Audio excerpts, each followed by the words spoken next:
kita akan membahas tentang hubungan marah dengan puasa.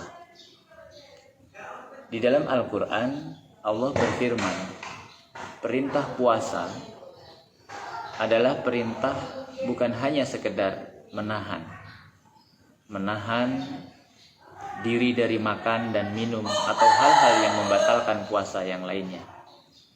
Adapun marah itu adalah perkara yang bisa merusak pahala puasa.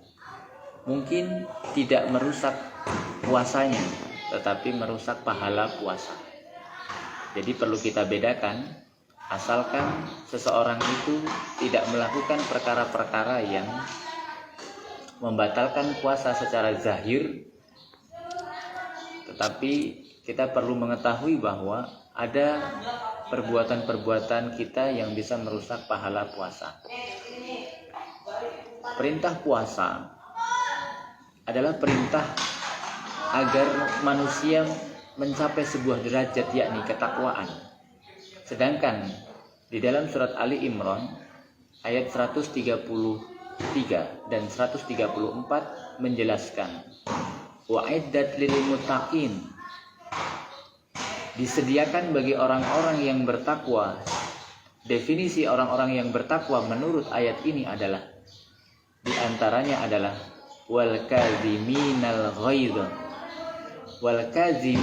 ghaidh, yakni orang-orang yang mampu menahan amarahnya.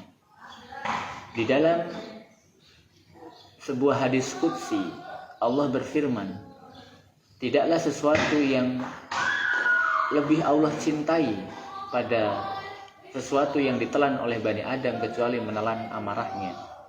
Dikatakan kepada orang-orang yang mampu menahan dan menelan amarahnya nanti di hari kiamat, masuklah kalian ke dalam surga melalui pintu mana saja yang kalian kehendaki.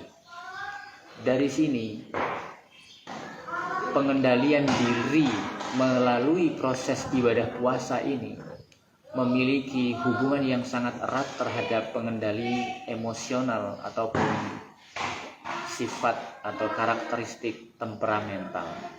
Maka dari itu, bagi orang-orang yang baik puasanya, diharapkan puasa tersebut mampu menjadi tameng bagi dia dari kemarahannya. Rasul Shallallahu Alaihi Wasallam berkata, seandainya di antara kalian diajak ribut, diajak berantem, sedangkan dia sedang berpuasa, katakanlah kepada orang yang mengajak tadi, sesungguhnya ini shaim, aku sedang berpuasa. Maka dari itu, marilah kita persiapkan diri kita untuk menyambut bulan Ramadan 1443 Hijriah ini, bukan hanya sekedar kekuatan fisik, tetapi juga mental kita. Itu saja barangkali yang bisa saya sampaikan. Semoga Allah berikan kepada kita rahmat dan kekuatan. Wassalamualaikum warahmatullahi wabarakatuh.